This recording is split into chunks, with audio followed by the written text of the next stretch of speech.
श्री दुर्गा सप्तशती तीसरा अध्याय। सेनापतियों सहित महिषासुर का वध। महर्षि मेधा ने कहा, महिषासुर की सेना नष्ट होती देखकर उस सेना का सेनापति चिक्षुर क्रोध में भर देवी के साथ युद्ध करने के लिए आगे बढ़ा। वह देवी इस पर बाणों की वर्षा करने लगी, मानो सुमेरु पर्वत पानी की धार बरसा रहा हो। इस प्रकार देवी ने अपने बाणों से उसके बाणों को काट डाला तथा उसके घोड़ों व साथी को मार दिया। साथ ही उसके धनुष और उसकी अत्यंत ऊंची ध्वजा को भी काटकर नीचे गिरा दिया। उसका धनुष कट जाने के पश्चात उसके शरीर के अंगों को भी अपने बाणों से बींध दिया और सारथी के नष्ट हो जाने पर वह असुर ढाल और तलवार लेकर देवी की तरफ आया। उसने अपने तीक्ष्ण धार वाली तलवार से देवी के सिंह के मस्तक पर प्रहार किया और बड़े वेग से देवी की बाएं भुजा पर वार किया, किंतु देवी की बाएं भुजा को छूते ही उस दैत्य की तलवार टूटकर दो टुकड़े हो गई। इससे दैत्य ने क्रोध में भरकर शूल हाथ में लिया और उसे भद्रकाली देवी की ओर फेंका। देवी की ओर आता हुआ वह शूल आकाश से गिरते हुए सूर्य के समान प्रज्वलित हो उठा। उस शूल को अपनी ओर आते हुए देखकर देवी ने भी शूल छोड़ा और महाअसुर के शूल के 100 टुकड़े कर दिए और साथ ही महाअसुर के प्राण भी हर लिए। चिक्षुर के मरने पर देवताओं को दुख देने वाला चामर नामक दैत्य हाथी पर सवार होकर देवी से लड़ने के लिए आया और उसने आने के साथ ही शक्ति से प्रहार किया, किंतु देवी ने अपनी हुंकार से ही उसे तोड़कर पृथ्वी पर डाल दिया। शक्ति को टूटा हुआ देखकर दैत्य ने क्रोध से लाल होकर शूल को चलाया, किंतु देवी ने उसको भी काट दिया। इतने में देवी का सिंह उछलकर हाथी के मस्तक पर सवार हो गया और दैत्य के साथ बहुत ही तीव्र युद्ध करने लगा। फिर दोनों लड़ते हुए हाथी पर से पृथ्वी पर आ गिरे और दोनों बड़े क्रोध से लड़ने लगे। फिर सिंह जोर से आकाश की ओर उछला और जब पृथ्वी की ओर आया तो अपने पंजे से चामर का सिर धड़ से अलग कर दिया। क्रोध में भरी हुई देवी ने शिला और वृक्ष आदि की चोटों से उद्रग को भी मार दिया। कराल को दांतों, मुक्कों और थप्पड़ों से चूर्ण कर डाला।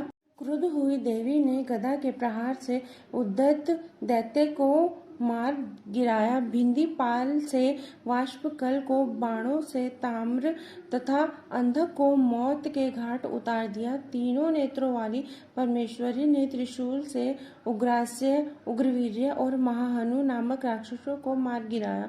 उसने अपनी तलवार से विडाल नामक दैत्य का सिर काट डाला तथा अपने बाणों से दुर्धर और दुर्मुख राक्षसों को यमलोक को पहुंचा दिया। इस पर जब महिषासुर ने देखा कि देवी ने मेरी सेना को नष्ट कर दिया है, तो वह भैंसे का रूप धारण कर देवी के गणों को दुख देने लगा।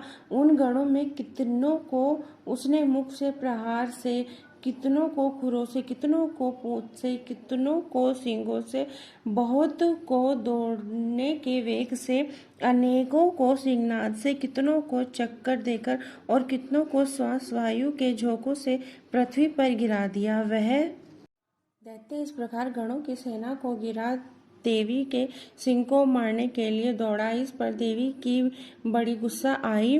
उधर दैत्य भी क्रोध में भरकर धरती को खुरों से खोदने लगा तथा सींगों से पर्वतों को उखाड़ उखाड़ कर धरती पर फेंकने लगा और मुख से शब्द करने लगा। महिषासुर के वेग से चक्कर देने के कारण पृथ्वी क्षुब्ध होकर फटने लगी। उसकी पूंछ से टकराकर समुद्र चारों ओर फैलने लगा।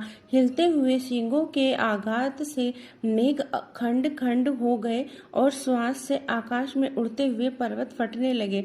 इस तरह क्रोध में भरे हुए राक्षस को देख चंडिका को भी क्रोध आ गया और वह उसके मारने के लिए क्रोध में भर गई। देवी ने पाश फेंककर दैत्य को बांध लिया और उसने बंध जाने पर दैत्य का रूप त्याग दिया और सिंह का रूप बना लिया। और ज्यों ही देवी उसका सिर काटने के लिए तैयार हुई कि उसने पुरुष का रूप बना लिया, जो कि हाथ में तलवार लिए हुए था। देवी ने तुरंत ही अपने बाणों के साथ उस पुरुष को तलवार ढाल सहित बींध डाला। इसके पश्चात वह हाथी के रूप में दिखाई देने लगा और अपनी लंबी सूंड से देवी के सींग को खींचने लगा और गरजने लगा। देवी ने अपनी तलवार से उसकी सूंड काट डाली। तब राक्षस ने एक बार फिर भैंसे का रूप धारण कर लिया और पहले की तरह चर अचर जीवों सहित समस्त त्रिलोकी को व्याकुल करने लगा। इसके पश्चात क्रोध में भरी हुई देवी बारंबार उत्तम मधु का पान करने लगी और लाल लाल नेत्र करके हंसने लगी।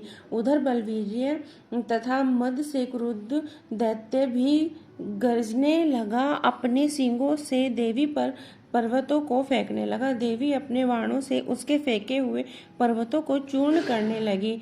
बोली, ओ मूढ़, जब तक मैं मधुपान कर रही हूँ तब तक तू गरज ले, और इसके पश्चात मेरे हाथों तेरी मृत्यु हो जाने पर देवता गरजेंगे। महर्षि मेधा ने कहा। यूं कहकर देवी उछलकर उस दैत्य पर जा चढ़ी और उसको अपने पैरों से दबाकर शूल से उसके गले पर आघात किया। देवी के पैरों से दबने पर भी दैत्य अपने दूसरे रूप में मुख से अब बाहर होने लगा। अभी वह आधा ही बाहर निकाला था कि देवी ने अपने प्रभाव से उसे रोक दिया। जब वह आधा निकला हुआ ही दैत्य युद्ध करने लगा तो देवी ने अपनी तलवार से उसका सिर काट दिया। इसके पश्चात सारी राक्षस सेना हाहाकार करती हुई वहां से भाग खड़ी हुई और सब देवता अत्यंत प्रसन्न हुए तथा ऋषियों महर्षियों सहित देवी की स्तुति करने लगे। गंधर्व राज गान गाने लगे तथा अप्सराएं नृत्य करने लगी। तीसरा अध्याय संपूर्ण। जय माता दी।